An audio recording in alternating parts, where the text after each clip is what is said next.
साल 1969 गुजरात में 24 साल का लड़का साइकिल से घर घर जाके अपना येलो डिटर्जेंट पाउडर बेचना शुरू करता है और इस बात से अनजान कि ये पाउडर आगे चल के निरमा के नाम से इंडिया का नंबर 1 ब्रांड बन जाएगा। लेकिन ऐसी क्या गलती की निरमा ने जिसकी वजह से मार्केट शेयर 60% से 6% पे आ गया। आइए जानते हैं आज की इस प्यारी वीडियो में। इन सब की शुरुआत होती है आज से करीब 55 साल पहले। गुजरात में करसन भाई पटेल केमिस्ट्री की जॉब करते थे और इस जॉब से इतना कम पैसा आता था कि करसन भाई पटेल की नीड्स भी पूरी नहीं होती थी और इसीलिए साइड इनकम कमाने के लिए एक बिजनेस स्टार्ट करने का सोचा। मार्केट में एक बहुत बड़ी प्रॉब्लम को करसन भाई पटेल ने आइडेंटिफाई किया। अमीरों के लिए वॉशिंग पाउडर अवेलेबल था लेकिन गरीबों यानी middle class and lower middle class के लिए वॉशिंग पाउडर अवेलेबल नहीं था। इस गैप को फुलफिल करने के लिए अच्छा लेकिन बजट फ्रेंडली प्रोडक्ट की नीड थी और इसीलिए करसन भाई पटेल ने बहुत ज्यादा मेहनत करके अपना पहला डिटर्जेंट पाउडर बनाया जिसकी क्वालिटी एकदम ओके थी लेकिन मिडिल क्लास लोगों के पॉकेट फ्रेंडली था और इसका प्राइस इतना कम कि जहाँ पे HLL 1 किलो पाउडर का 13 रुपए लेते थे वहीं पे निरमा पर केजी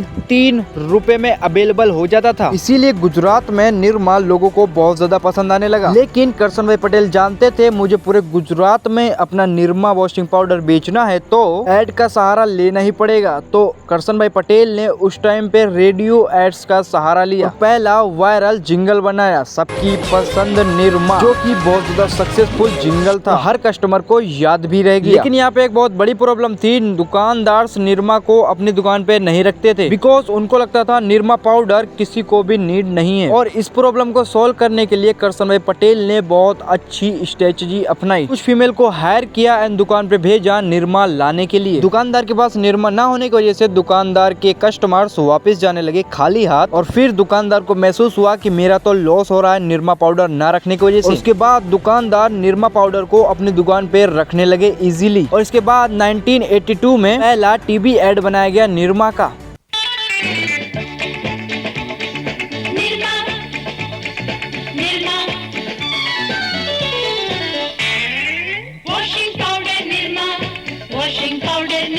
देखते ही देखते निरमा वॉशिंग पाउडर इंडिया का नंबर 1 ब्रांड बन गया था। लेकिन तभी नजर पड़ी HLL की निरमा के ऊपर जो कि निरमा का बहुत बड़ा कॉम्पिटिटर था और निरमा ने HLL की मार्केट को ही खत्म कर दिया था। धीरे धीरे हिंदुस्तान लेवल लिमिटेड समझ गया था निरमा को ऐसे ही छोड़ दिया तो निरमा पूरी मार्केट को कैप्चर कर लेगा धीरे धीरे, इसीलिए इसको मार्केट से हटाना पड़ेगा जल्द से जल्द। उसके बाद अपनी पूरी टीम को लगा दिया निरमा की वीकनेस पे फोकस करने के लिए। HLL की टीम निरमा के जो भी कंज्यूमर थे उनसे जाके वीकनेस पॉइंट्स जानता था निरमा के और ये सब करने के बाद HLL की टीम को 2 मेजर प्रॉब्लम्स पता चले। निरमा से कोई भी कपड़े धोने के बाद कपड़ों में खुशबू नहीं आती थी और दूसरा निरमा हाथों के लिए फायदेमंद नहीं था, हाथों में जलन महसूस होती थी कपड़े धोते वक्त निरमा से। इसी को देखते हुए HLL ने निरमा का direct competitor wheel detergent powder को लॉन्च कर दिया। व्हील की पोजीशनिंग ऐसी की कि ये निरमा से बेटर है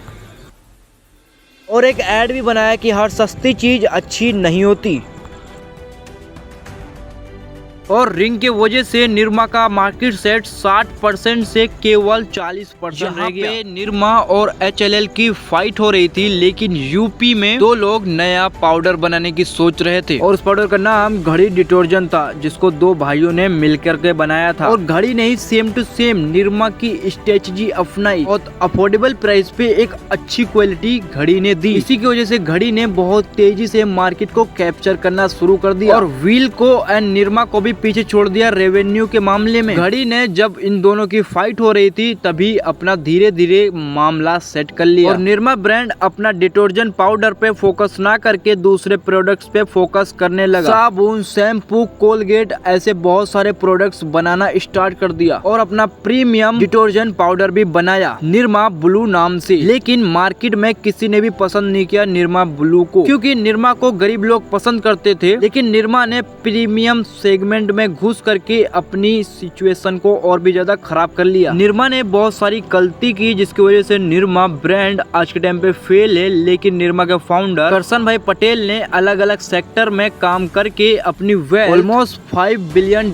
की बना ली है। अगर तुम्हें ये वीडियो पसंद आई हो तो मैं रिकमेंड करूंगा तुम इस वीडियो को भी देखो।